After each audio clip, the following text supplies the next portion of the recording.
Most salespeople don't know how to deal with multiple things going on. Most salespeople don't know how to prioritize. They don't know how to multitask. So what happens is they get overwhelmed and they kind of make mistakes and they don't follow up and it falls through the cracks. Every year, I don't know how to make $1 million. It is costing future me $1 million. Why buy from me? Because I hate to say it, but because I'm me.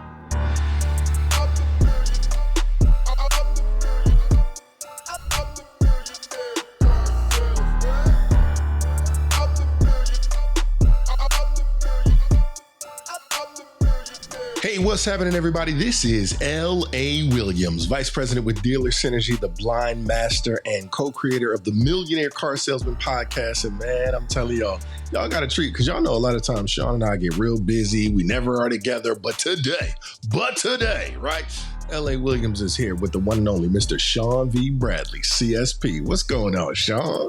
What's up, everybody? This is SVB, and the place to be is the Millionaire Car Salesman Podcast with my co-host with the most, Mr. L.A. Williams. L.A., I want to just get right to it. I want to focus today on excellence. Success leaves clues, okay? So we don't need to reinvent the wheel. But you know what I got to tell you? I want to get something off my chest. Can I just get something off my chest, L.A.?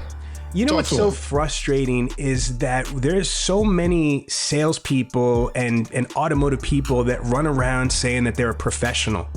I'm an automotive sales professional. I'm a car pro. I'm a car guy. I'm a car girl. And then I ask them like, yo, you ever heard of, Cody Carter? Nah, who's that? You ever heard of Chrissy Burton? Nah, who's she? You ever heard of, Ali Retta? Who, what? Ali, what? No. And then the challenge is, how are you going to ever be good at something? Forget about great. How are you going to be good? How are you going to be great if you do not know who the good and great people are? See, look, I know this is going to sound funny to all you because I'm short as hell. I'm only 5'5", you know what I mean? But if I was going to play basketball, I would know who Michael Jordan is. I would know who Allen Iverson is. I'd know who Steph Curry is, LeBron James. I'd know who Larry Bird is, Dr. J. I would know all these people. Why? Because of two reasons. One, I'm a fan. I'd be a fan of basketball, so I want to know who the ballers are, who the players are, who the movers and shakers are. I want to know everything about them. What's their routine? What's their strategy? What is their crazy rituals? Because success leaves clues. Am I right, LA? Well, that's part of the reason why we created this podcast. Is the mission is to get the information from the people that have it and give it to the people that need it. And so today I want to focus on, a gentleman that is extremely successful. 46 cars in 1 month, 46 units in 1 month. And he sells Highline. And look, a lot of people don't realize like Highline is a little bit harder for volume than it is to sell a Ford or Honda. I know, to remind you all, because I used to work at Porsche, Jaguar, Aston Martin in New Brunswick at Ray Katina, and I sold 30 Highlines in a month. There were mostly Jaguars and Porsches, I think one Aston Martin that month. But again, Highline customers are a whole different animal, especially when it comes to F&I and things like that. So today I want us to focus on, showcasing a truly extraordinary automotive professional that is doing quadruple what the national average is. And he's also doing it at an elite Highline level. What are your thoughts on today's show? Exactly. Set the stage. Absolutely. I think it's extremely important that we understand excellence because I've got someone in our Millionaire Car Salesman group right now who's asking me questions about, hey, how do I succeed when there are people who have been in the business longer than me, like as if that's a handicap of theirs, right? But the truth of the matter is, and I broke it down to them, I said, you have advantages that they could only dream of. The whole thing is you got to start looking at it, right? And so that is the same situation here. Excellence is excellence, right? And so we got to make sure that we stand for that. And so in order to have that conversation about high levels of excellence, as soon as we come back from this break, we're going to have my main man, Mr. Jacob Garza. We'll be right back on the Millionaire Car Salesman Podcast. This episode is brought to you by Podium. Here's a question. How much would your business change if you had one more employee who worked 24/7 to turn every lead, including the ones that come in after hours, into test drives, sales, and more money for your dealership? Meet Jerry, Podium's new AI BDC.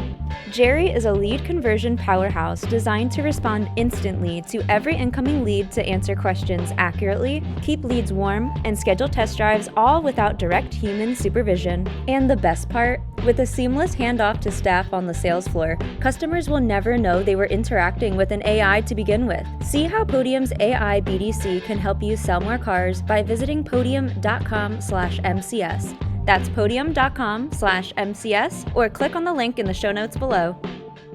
This has been the most in-depth training I've had in my lot of years in the car business.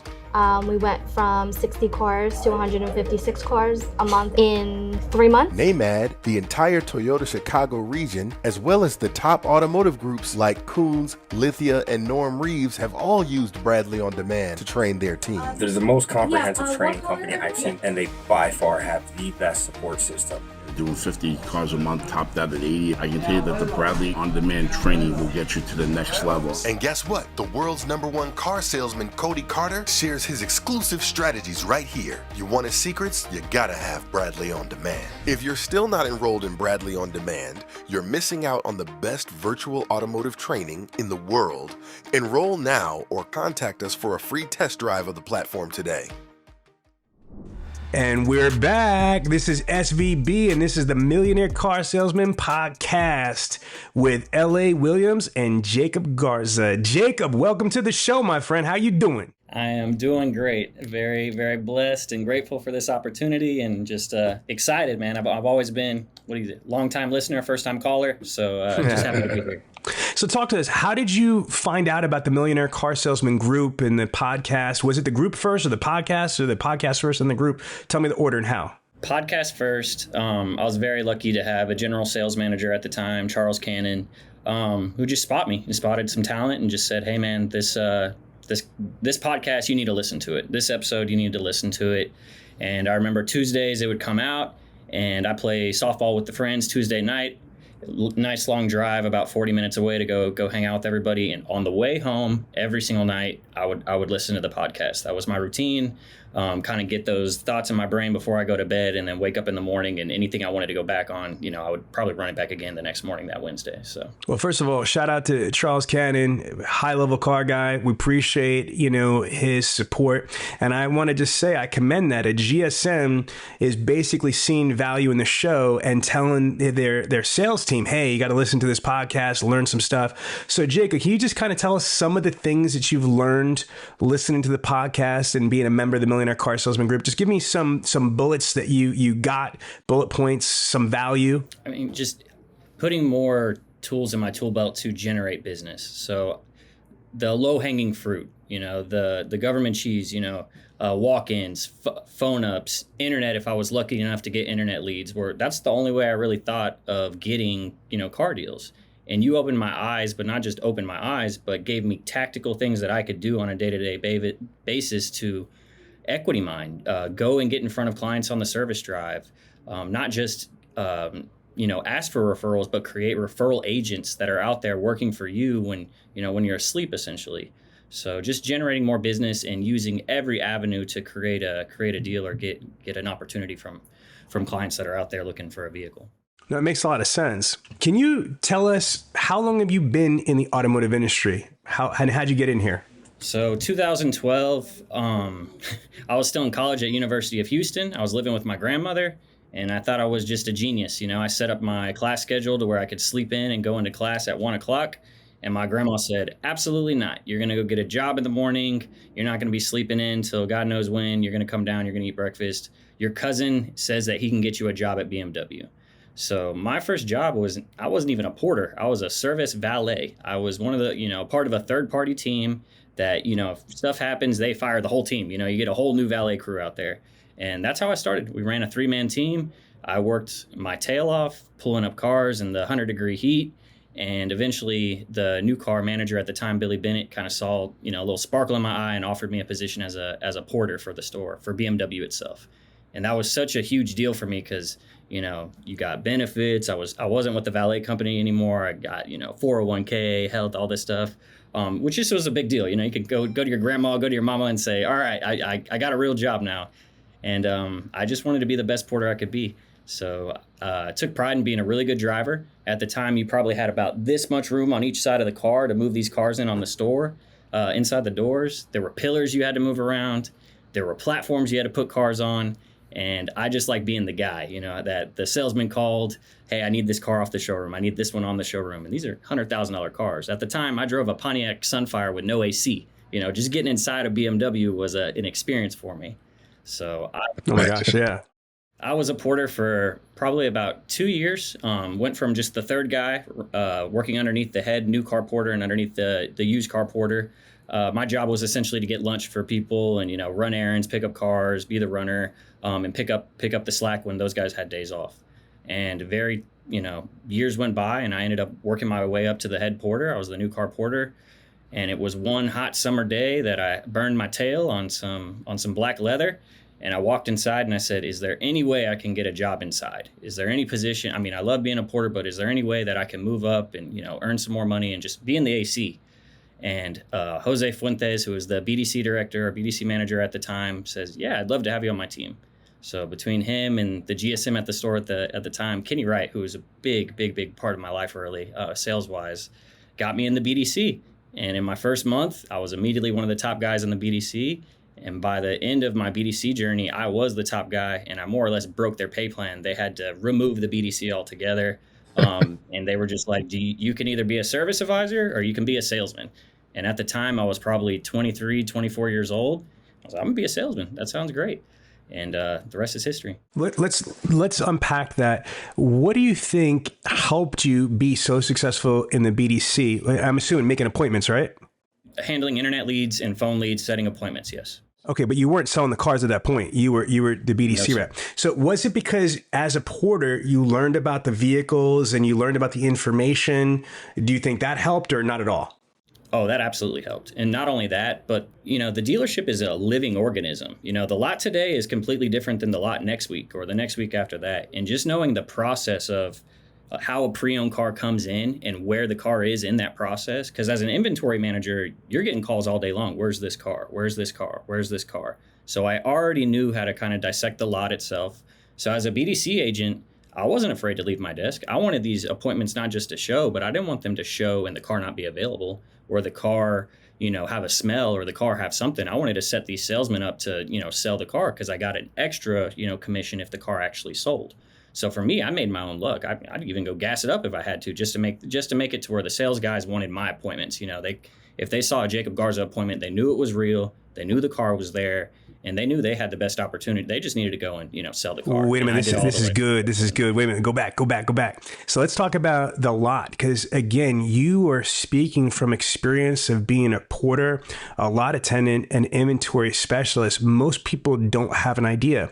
So can you explain in simple layman's terms what you just said and how important that is? Well, finding a car on a lot, especially a lot as big as ours, you could spend 30 minutes, 40 minutes just trying to find a vehicle. And if you don't know the process of, hey, this car's 5 days old versus a car that's 25 days old, you may not even know where to start looking.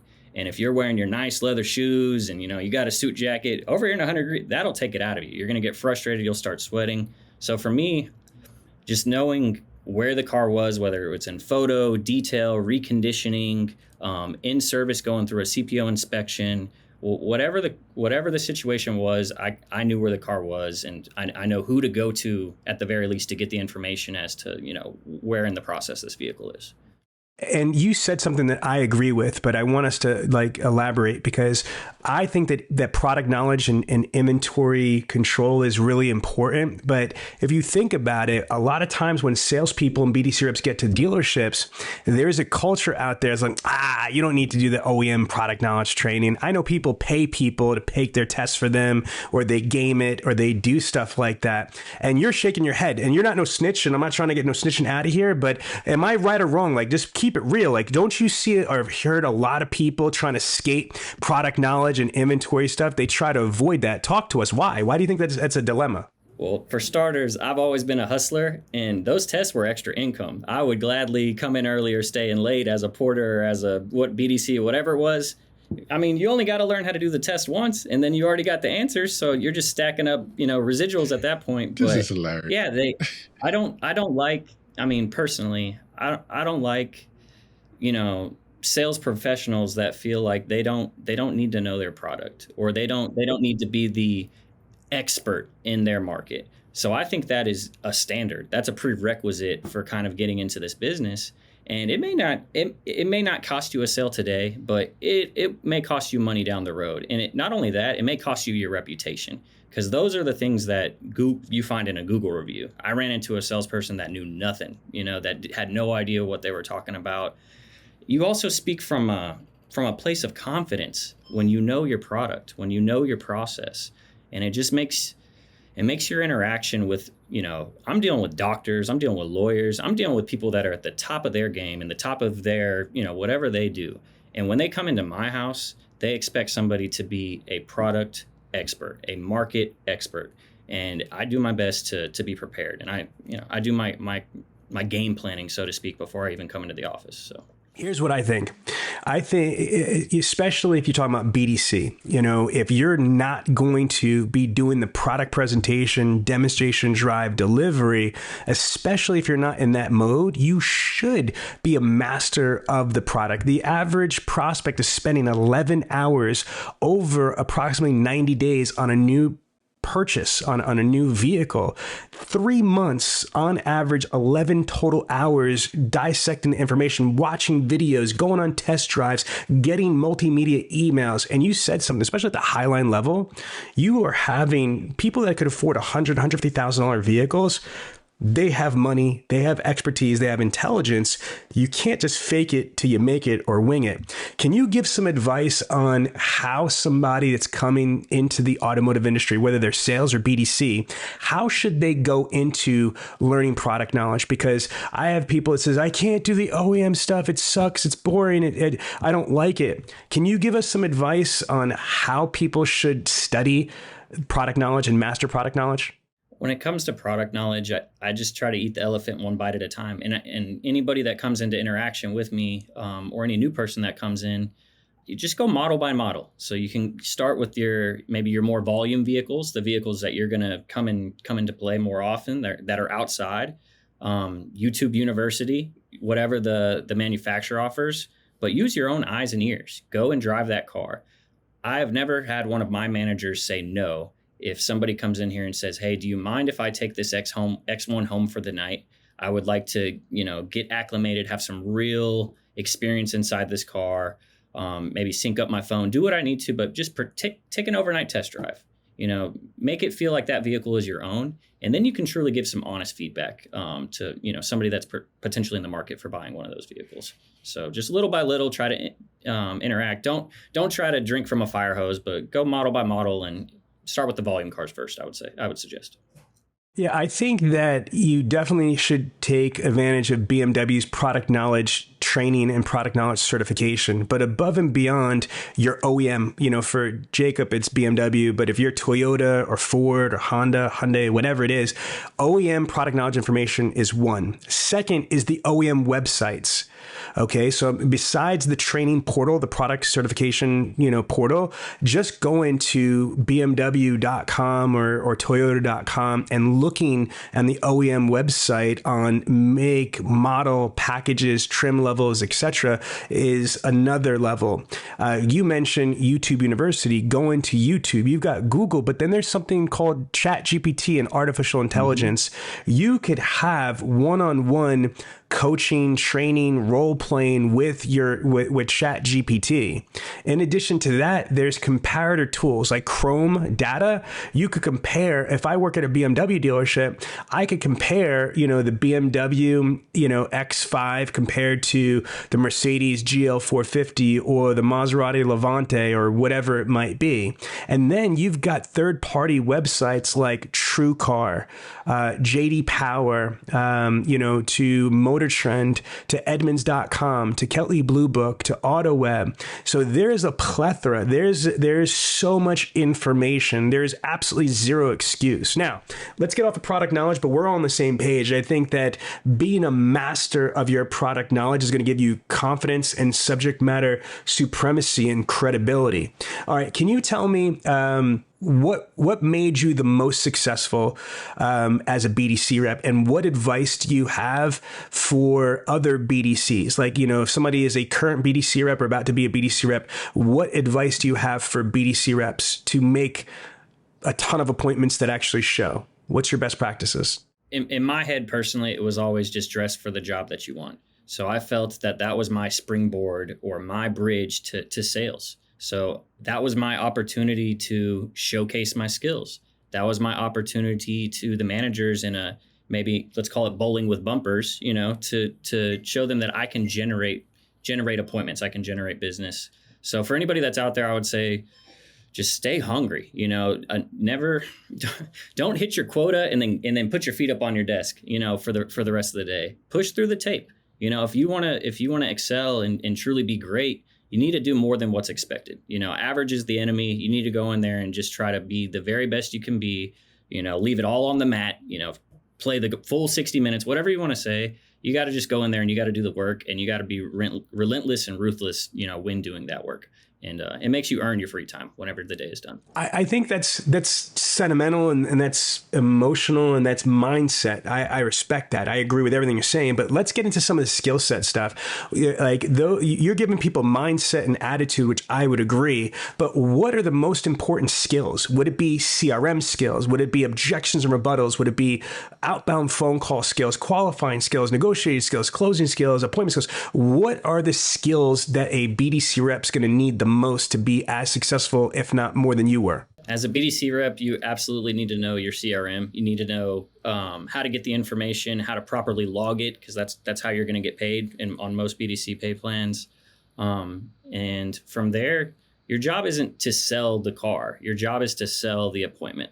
So you need to master the art of setting appointments. And I believe that's what I did very, very well while I was in the BDC, was allowing the separating myself from the salesperson and helping the client understand that I'm here to just confirm the vehicle's availability. I'm here to confirm a good time and date for you to come in, and just make sure that whenever you come in, you're going to be properly taken care of whenever you come to see that vehicle. It's going to be pulled up, it'll be ready, and a salesman is going to be expecting you.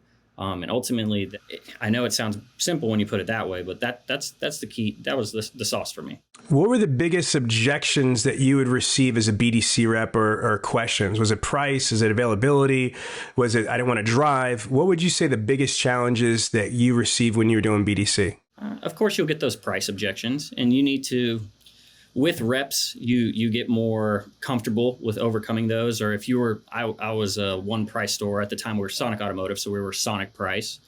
So you really kind of just reaffirm that. We do the market research. We take a look at all of the vehicles in the market area, and we make sure that we're in line or more aggressive than what's out there. So we understand it's an internet world. Nobody's just going lot to lot anymore. They're doing the majority of their shopping and researching online first.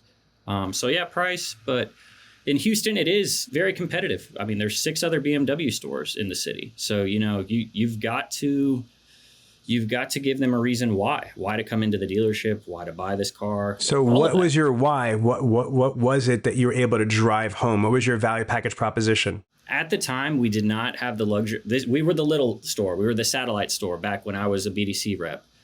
So at the time, it was just, why buy from me?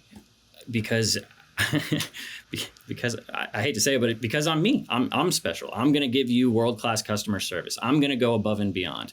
You're not just going to have the salesman that's going to help you then, but I'm here on your side as well. And I'd love to be a part of this every step of the way. And then on top of that, promote the facility, promote the car. If it's a pre-owned car, it may be one of one, but if it's a new car, you got to sell the sizzle. Maybe you go send a video. At the time, that was kind of new. Picture, all that stuff. You just got to be willing to get up out of your seat as a BDC agent and kind of just go above and beyond when it comes to it. So now you are a client for Bradley On Demand. So not the dealership, you yourself have invested in your own video on demand training, tracking, testing, certification platform called Bradley On Demand. And in there, we go through CRM training, we go through phone call training, we go through objection rebuttal training. What is your opinion as a client of the platform? I mean, you're a 40 car guy. You sold 46 cars in a month. You're not basic. Why would you invest in yourself? I want to be the best. I want to be great. And when you hear household names like Cody Carter, Ollie Retta, Chrissy Burton, Frank Cornett, T got your keys. I want to be a household name, and maybe not on the level of Dealer Synergy or all the members that play ball with you, but in my city, within the city, the BMW dealers talk, the salesmen talk. I love showing up to events or BMW car meets and stuff like that. And I say my name and they know who I am. That is flattering to me. But on top of that, I just want to be a millionaire car salesman. That's the goal. This is now a game to me. I want to beat the game. And I feel like if there's people out there that are doing it, why not me? Why can't I do it? So for me, it's all about self-mastery, not forgetting the small little stuff. So a training platform like yours means everything to me. The time you guys took the time to put, the tests and courses and everything together. And not only does it help me, but it helps anybody that I may add to, the team or that may come in contact. Because I know what I know, but I don't know what they know. So sometimes we just got to get back to the basics and have one uniform process and system that we all use. Well, let's do this because we got to pay some bills. And when we come back, I'm going to turn and jump into everything about you as a salesperson, because what we've talked about so far is BDC. But I mean, man, you sold 46 cars, BMW Highline. I can't wait to hear more. But first, let's pay these bills. We'll be right back on the Millionaire Car Salesman Podcast. Listen, if you don't have access to Bradley On Demand, you're missing out on crucial information. The top automotive groups like Coons, Lithia, and Norm Reeves have all used Bradley On Demand to train their teams. And guess what? The world's #1 car salesman, Cody Carter, shares his exclusive strategies right here. You want his secrets? You gotta have Bradley On Demand. Stop waiting and start winning. Dominate your market. Click the link and get access now.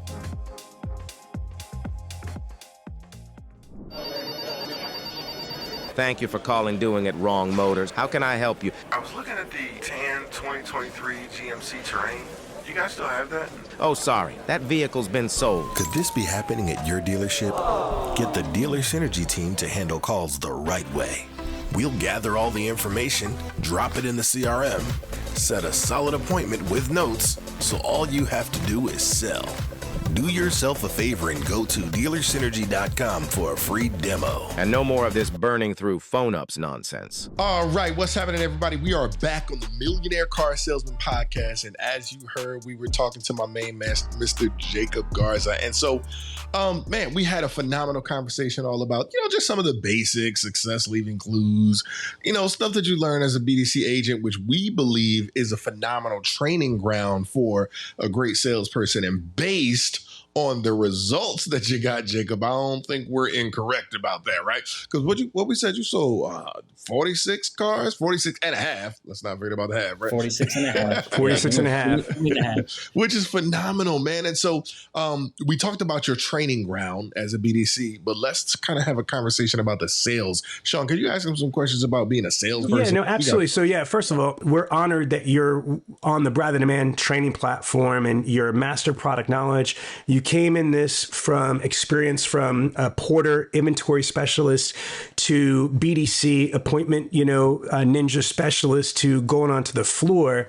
Where do you get most of your ups from? Because there's 8 ways that a salesperson can sell a car: walk-in, be-back, internet, phone, prior customers, orphan owners, service conversions, referrals, and the lost art of prospecting. Where would you say that you got the majority of your ups from, Jacob? So I'm confident in telling you because I track all of this, and I recommend to all sales professionals out there, you need to see where your deals are coming from, and on average, how much they're paying you. That way you can look at the data and you can put more time and effort into those. But for me personally, previous clients and referrals will be at the top of the list. And then after that, I am an internet manager here at BMW of West Houston. So I definitely get my piece of the pie when it comes to internet. It's a privilege to have internet leads over here. So I just do my best to, pay the rent, pay my dues and get another month. I want to be clear to clean that up. You call yourself an internet manager, but you're a salesperson. But when you say internet manager, you're taking internet leads. Is that correct? Yes.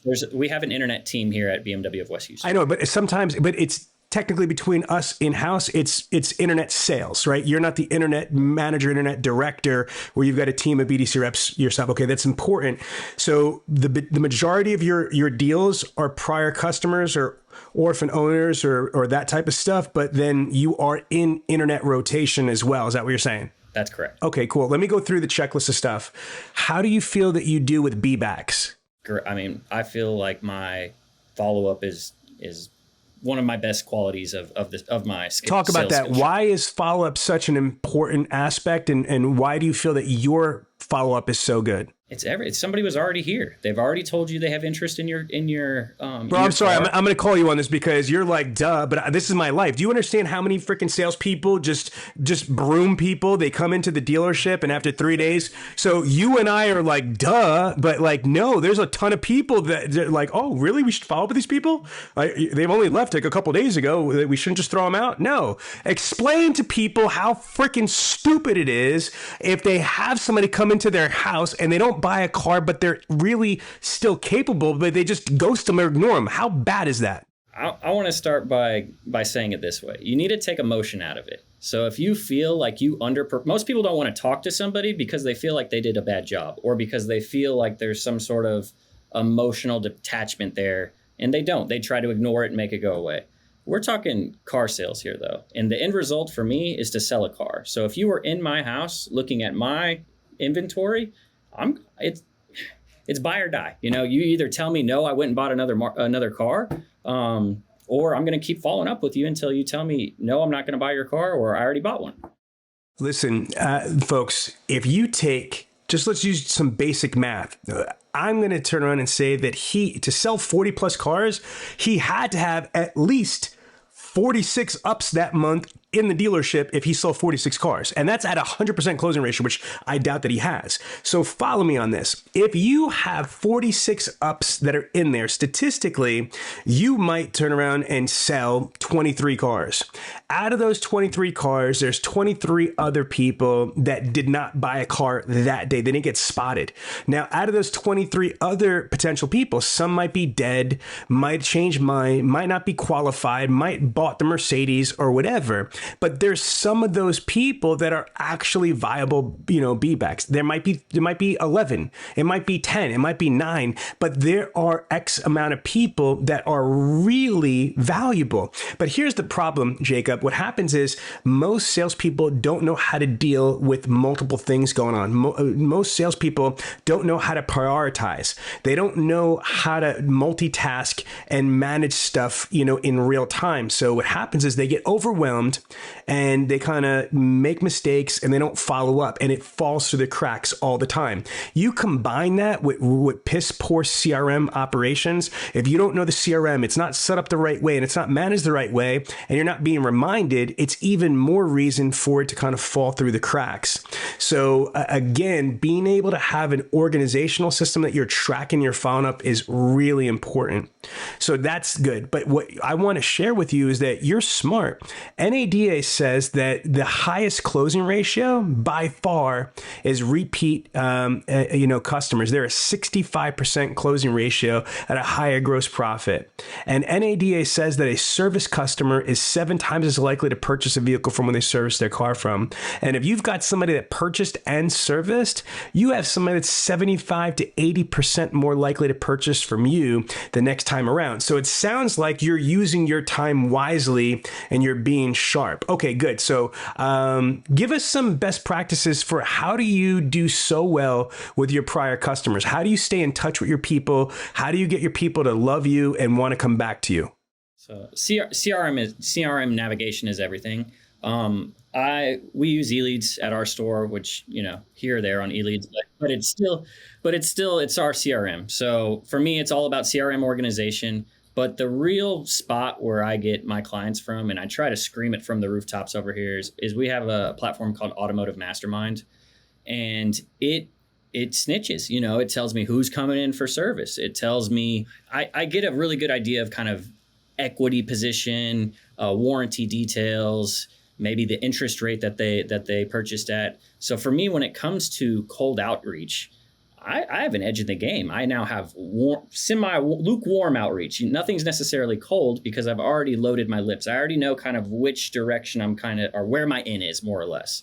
And now I create what's considered an avatar in my head. So today I'm only mining for customers whose leases are up in the next 18 months, or I'm only looking for clients whose interest rates were really high at this point in time, and now I'm able to get them into a car where their interest rate might be here.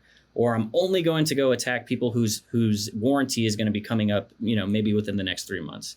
And then I'm just kind of planting the seed. I already know where I'm going with the conversation. I'm just more or less leading that conversation to where it may be their idea that, it's time to find a new vehicle. So let me jump in. Let me jump in here because you're killing it. You're killing it, Smalls. You're killing it right now. So first is that you mentioned Automotive Mastermind. Automotive Mastermind is a data mining, equity mining tool. That's great that you guys have it, and you guys probably need it because eLeads is pretty antiquated. You know what I mean? It's, it is what it is. So having a tool like that, but there's other CRMs out there. For example, Vin Solutions has got Target, you know what I mean? But you don't even need that with certain CRMs. I know that NCC ProMax and DriveCentrics, you have the ability to be able to do data mining, equity mining. But this is what's brilliant about what I'm hearing you say, Jacob, is that even though you are a showroom salesperson on the floor, you're not just reacting to your prior customers that are saying, hey, I'm in the market for another car. Or you're not just reacting to your early lease termination saying, hey, my lease is about to be up. What should I do? You are taking a proactive strategy on creating specific campaigns and targeting people. Let's reverse engineer them. Let's start with the interest rate one. Can you please break that down for me? How would you go into Automotive Mastermind? How would you search, query your stuff and go from there? Let's start with that. So you go into Automotive Mastermind and you want to do a campaign for interest rates. Walk us through it quickly though, because I've got a couple more questions for you. Well, there's a tab that shows you the interest rate that's there, and there's a general score of kind of what each client kind of has that's in there as well. And I just remember I've been in the game for 10 plus years now. I remember times when rates were high, and I remember times when rates were low.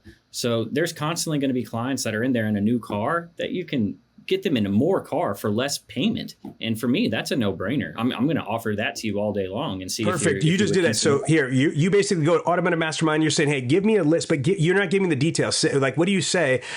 What's the age? Give me, I want 100 people. I want 500 people.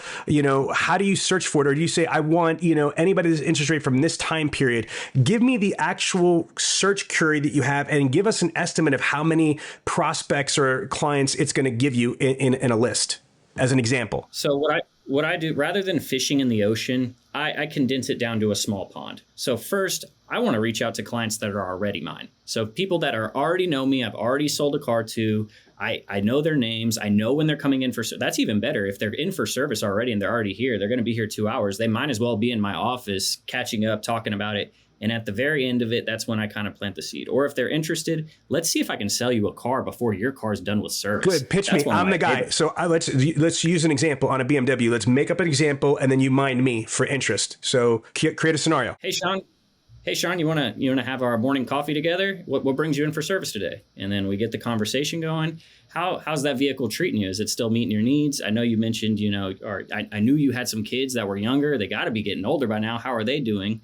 And, from there, I already have somebody looking at your car in service. So I'm getting a definitive appraisal on it on the time. And then when it comes to it, I'm like, would you consider an update or upgrade on your current vehicle? And just be quiet from that point. Kind of just see where they're at with their car and what they want. Because some people, maybe they're downsizing. Maybe they had twins. They need something a bit bigger. Maybe they just got a big promotion and they want to flex a little and they want to go buy the car that's on the showroom floor. You never know what you're going to get.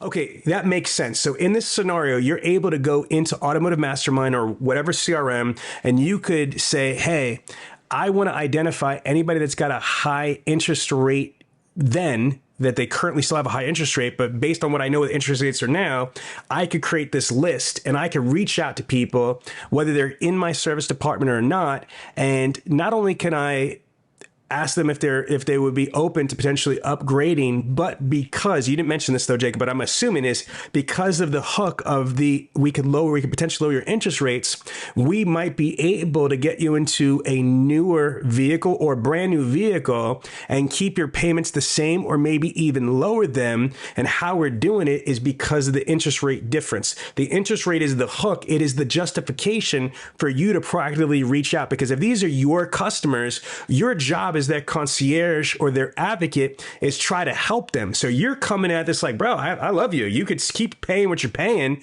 or let a brother hook you up, get you into that new good, right? And either save you some money. So you're here as a superhero providing, your Captain America advice and resources. I love it. Okay. Another thing I heard you say was lease retention. Can you tell us what your because especially for BMWs and Highline, most people lease them.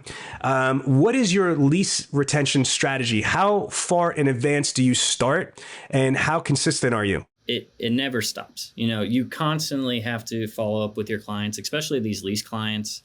And when it comes to even orphan clients, somebody that bought somewhere else but services at my store, you need to start fishing upstream 18 months before, in my opinion. You need to know that client's name, you need to know what they're driving, and you need to kind of know their driving pattern. And from there, like I said, I do my absolute best to talk to these people when they're in the store. I like to make my presentation or plant the seed or sell myself while they're here in the store, because then it just makes it that much easier for me to be their point of contact as it gets closer to lease in time. And I brand myself as something different all the time when I'm fishing for lease clients. I'm a lease end specialist. I'm a portfolio manager. I'm a customer satisfaction agent of the store. And it just helps make that conversation that much easier for someone, because their guard comes down a little bit. They don't feel like I'm going in there trying to sell them anything. And I constantly throw a lot of soft kind of closes in there for them, like, hey, BMW is offering a pull ahead program right now where we'll waive, the remainder payments that you have. Would you consider an update? And depending on what they say, I already know what's in my inventory. I know cars I can make deals on, and I know what special cars I have as well. But not only can I sell a car today, I use Automotive Mastermind to custom order cars for these people. That is a true white glove service that I'm able to offer, whether it's coming from Germany or whether it's coming from South Carolina. So now you're not just renewing your lease. You're renewing your lease on the perfect car, that one of one color, that that option you missed on this one that you made the sacrifice for. We're not doing that for the next one. We're going to make sure this next lease that you get is going to be the perfect lease, and you're going to be the happiest, gentleman or lady that leaves the dealership. So what you're saying is that when you're doing the lease retention strategy, let's just say it's a year in advance, 9 months in advance or what have you, you're identifying specific things that they wish they would have had. And since you are starting so far out, you're able to literally do a factory direct, scope out, build out for their particular vehicle, because you're not waiting like most salespeople do that month to make your month. You are selling in advance, months and months in advance. That's smart. Okay, so we heard lease retention strategy. We heard interest payment strategy. Talk about warranty expiring. So tell us what type of campaign you'll run for vehicles that are about to lose their warranty, and then what's your pitch to them? How do you get them interested in buying a car? With BMW, when your warranty runs out on a luxury vehicle, that can be a scary scenario. It's no longer, the ultimate driving machine. They start using terms like BMW means bring my wallet. And that is not something that I like to hear. I want people to love their car, not be afraid if something comes out of happens with their car that they're going to be out of pocket. So continue to have warranty on your vehicle. It just gives you that peace of mind that, if something happens, it's going to be in BMW's dime. It's not going to be on mine. So a lot of people in this world today, they want the car, but they don't necessarily have the budget to pay for something when it goes wrong. And on a BMW, I don't know of anything that costs a couple $100, to fix it. So rather than, playing the hope game, I make sure they know their situation, and I make sure they know they have options to get out of that situation before it becomes a problem. Okay. And so what other campaigns? So we've got the interest, interest on the loan. We've got the warranty been expired, lease retention. What other campaigns are you running in Automotive Mastermind to be able to generate prospects? Equity mining is the biggest one for me. Explain what that is. This is my forte too. I just helped a dealer group become number 6 in the nation for McGavick Nissan with our outsourced BDC, brother. We're crushing it. So I'm curious to hear your take. So equity mining, you said, is one of the most powerful things. I would agree, but I want to hear your version of equity mining and what you're doing. Sometimes you need to know when to cash out. Sometimes you need to sell your vehicle at the high. We're talking stocks. We're talking whatever you want to talk about. You need to know when it's time to sell.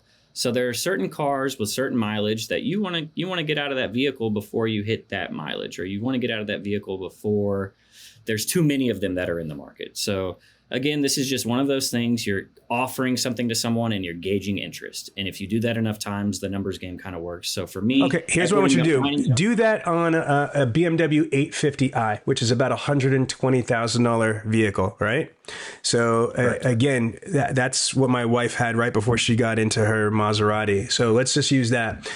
You're reaching out to us on there's equity in the vehicle. So let's just say it's my car. So I have a BMW 850i. You're calling me because I've got equity. I want to hear the role play. Don't tell me what you're going to do. We're going live in front of everybody. Let's see how good you are, Jacob. Let's go. Hey, Sean, how are you doing today? I'm doing good. Jacob, right, from BMW. What's up? How can I help? Yes, sir. Jacob here at BMW West Houston. Hey, are you guys still driving that 850? Oh, yeah, that sexy vehicle. Absolutely. Every day. That's my baby. What's up? Your wife?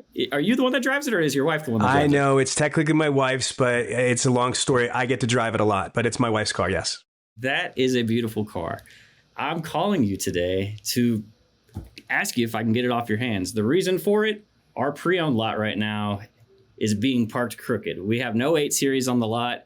From what I'm looking at right here, it's looking like your car is a hot car and you're going to get all the money for it. So what I'm asking is if I could, give you the right number, would you consider maybe updating to another 8 Series or taking a look at some other cars that we have in stock today? Yeah, I'm not really sure because I'm almost done paying that off. I don't really want to have another payment. You know what I mean? Like it's almost paid off. So I think I might keep it. I got you. Do you plan on keeping that car forever, or do you think you would, trade it in at some point?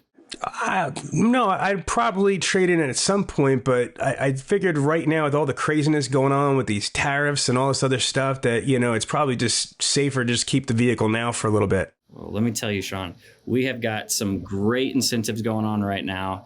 I would love to offer you top dollar for your car. It's only going to be worth as much as it is today. It's not going to be worth any more down the road as you put more miles on it. And I know at some point you're going to be out of warranty as well. So for me, like I said, if it works out, I'd love to kind of show you some cars and show you some options. And if not, I'd love to shake hands, catch up with you. And if there's anything that I can do up the road, just let me know. I'm always here for you.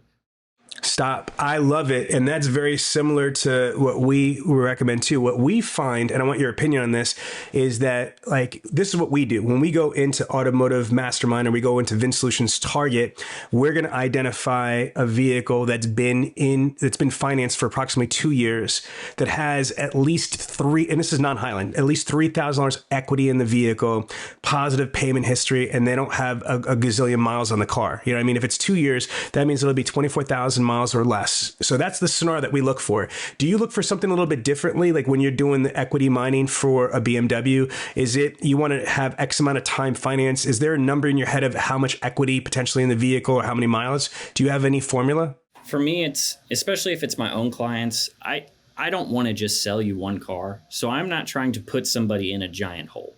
So if you're trying to buy one of these $100,000 cars and you don't want to put any money down, or you don't want to come out of pocket from the get-go, I kind of know what happens to this car as time goes by. The depreciation's heavy, especially on a car like the 8 Series, especially 7 Series. I would actually work my best to kind of talk you into a lease on something like that, just to protect you on the back end of that. But on the finance side, for me, I'm just looking for anybody, and it's not even always in an equity position. Maybe it's just a tax equity position, meaning that we can wipe you out clean with taxes. So yes, you see yourself as a $5,000 hole, and I tell you that I'm the guy that can sweep that under the rug and make it all go away. So you look at it a few different ways. I know. I think that's a great idea. A very, very strong point. What are your biggest pushbacks? Because I want to set proper expectations, because people listen to this, like, oh my God, I got to do data mining, equity mining, but it's not instant gratification. Not everybody you reach out to is going to be like, yeah, let's upgrade my car. Yes, let's buy my car. What are the biggest objections you get? And I want to hear what the biggest rebuttals you have. Let's tag team this. Go ahead. So what are the biggest objections you get when you pitch them data mining? It's a dance. Most people want a number right there. They don't want to come in. They're like, all right, well, what are you willing to give me? So it's tough to make a play without showing all of your cards right at the get-go, because it's very hard to put a number on a car like an 8 Series. You know, there's, depending on the reconditioning that can happen. I mean, the tires on those things cost so much, the windshield, whatever it is, it's very tough for me to put a hard number on it. So giving people the exact number that they want, maybe right off the top, there's always a reason why, you know, it's a bad time to buy. So, I mean, for myself, I just try to do my best to present myself in a great light. I'm not calling you to sell you anything, but more or less just to check on you and see if I can do anything for you, whether it's service or really anything car related over here. I just want to make sure I'm top of mind for you. I think it's awesome. But again, I'm trying to hear what are the biggest pushbacks. So when you go through that, you have your mantra. Again, I gave you one. I want to just keep it. You know, I don't want a payment. Let's set proper expectations. What are the biggest pushbacks people are going to say? My kids are going to college soon, or we've got a lot of expenses that are coming up down the road. I don't want to part with the money that I have right now. I don't want to come out of pocket any money. I don't want another payment. Yeah, exactly. So again, what's your response to, like, I don't want another payment? Because if somebody, whether it's a finance or lease, you know what I mean, that's a big thing. Even if you could keep them at the same payment, why would they want a payment if their lease is about to be up and they could, you know, either buy it out, or if the finance is about to be up and they're going to own the vehicle? What is your rebuttal to, I don't want another payment? I'm selling the result. I'm going to sell the new car. I mean, I'm not here to sell you on a payment or I'm going to sell you on the new technology that, you know, the all new 8 Series, or this is the last year of the 8 Series. So if you love that car, why don't we renew the warranty and the maintenance? You're going to be in the last of this body style. You don't have the curved touchscreen. There's still going to be buttons and stuff, creature comfort items that are on it. I'm going to lean on my product at that point. I'm going to let the car sell itself. Because in my opinion, you're not going to make anybody do what they don't want to do. It's kind of like my mom told me picking up women when I was a young man. No means no. There's nothing you can do that's going to make this girl date you if she doesn't already like you. So you got to present yourself in a good light, and you got to present your product in a good light as well. You know, it's refreshing because I've been doing this for a long time. It's very rare that a salesperson is going to take up data mining and equity mining, especially proactively. Usually the dealership's got to force someone, you got to do this, and it's here. How did it click for you? When did it click for you that you're like, wait a minute, this data mining stuff is freaking awesome. Like, this is crazy. This is like my cheat sheet here. You know what I mean? Like, when and how did it hit you that data mining, equity mining was a powerful, powerful strategy?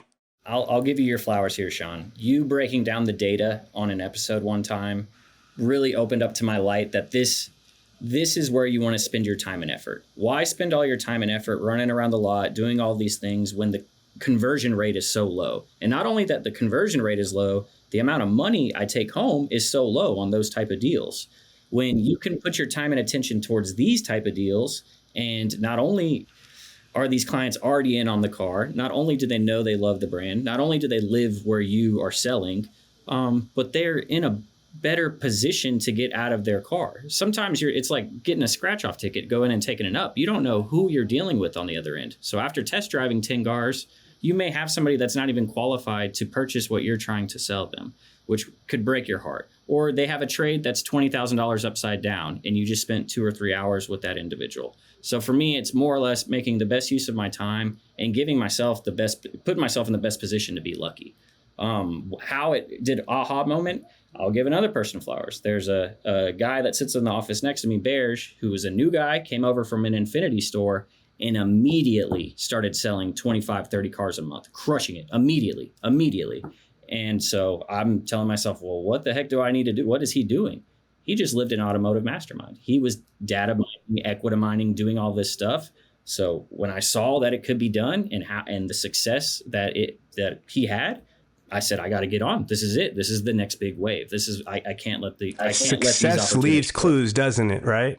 Yes, absolutely. Well, first of all, I wasn't a setup question. I didn't know that you got that from us. So thank you so much for the kudos. That's freaking awesome. I appreciate that. But I just want our audience to hear, it's not even about me. It's you are a very, very successful automotive professional at a Highline dealership, and to sell the amount of vehicles that you do, you're doing something different that not every salesperson does. And you've been breaking down, and a big part of it is the data mine, equity mining. We have a couple minutes left. So a couple other questions for you. What other ways do you get business that you think is strategic? Do you have a strong referral generation, or in your community, friends and family, how are you generating other sales besides, like, obviously, phone ups and internet ups and service ups and all that stuff is great, but they all come from the dealership. But what I want to know is, are you doing anything to build your brand within the dealership? Do you have your own personal network, or how are you generating ups and deals on your own? So I do something that, in my opinion, is one of one. I don't know anybody else that's done it. And I, with my general manager's permission, I have started something that's called the Junior Sales Program over here, where for me, I just wanted to be the example. I wanted to be the person I needed when I was 20, 22, 23 years old, because nobody showed me how to do this. And I will tell you, I sold 302 cars in 2024, and that was a record for me. That was the very best year of my entire career. So this year I have a mission. I wanted to sell 400 cars, but I needed to buy into it. I needed my team to buy into it. We all needed to raise our floor. We all needed to get better. So for me, I don't have assistants. I have junior sales agents, people that want what I have. And every day we do what we're supposed to do. Because as well as I do, this is a numbers game. And if you're selling in front of somebody all day long, or you have a client in front of you, it's very hard to hit the phones or to data mine or to go and do appraisals and service. So I broke up all of these ways to get clients, and I have somebody that only does that.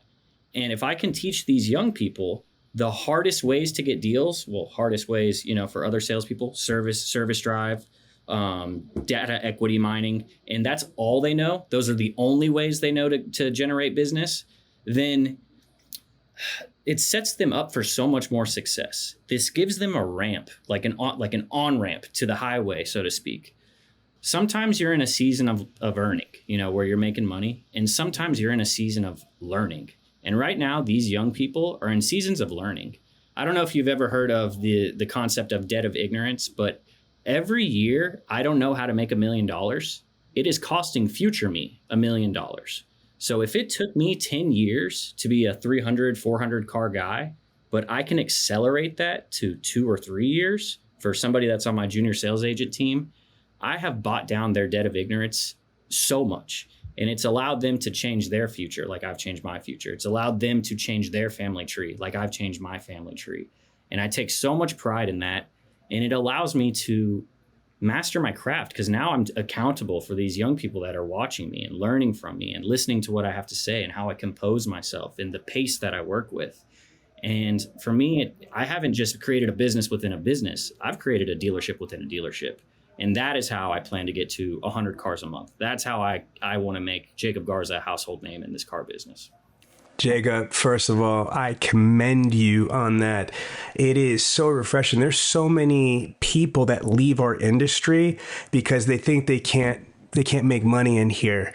I see it in the group all the time. I can't make any money. Look at this pay plan. Da, da, da, da. It's because this thing, did we hire them dead or kill them after we got them? Which means, did we hire the wrong person with the wrong expectations, or did we have somebody that had substance, that had potential, but there wasn't an onboarding strategy, there wasn't a training strategy, there wasn't a mentoring strategy.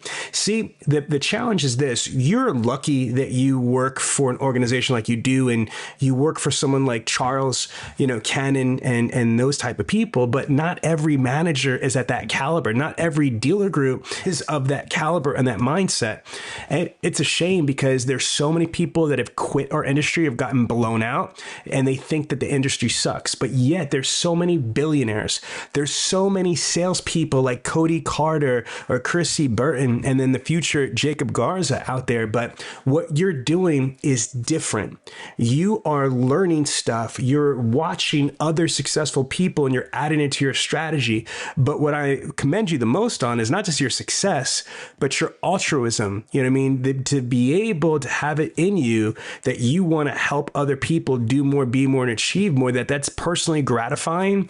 Our industry needs more people like that. So listen, thank you so much for spending this hour with us, sharing your incredible journey, your knowledge. And I want to give you an opportunity to close.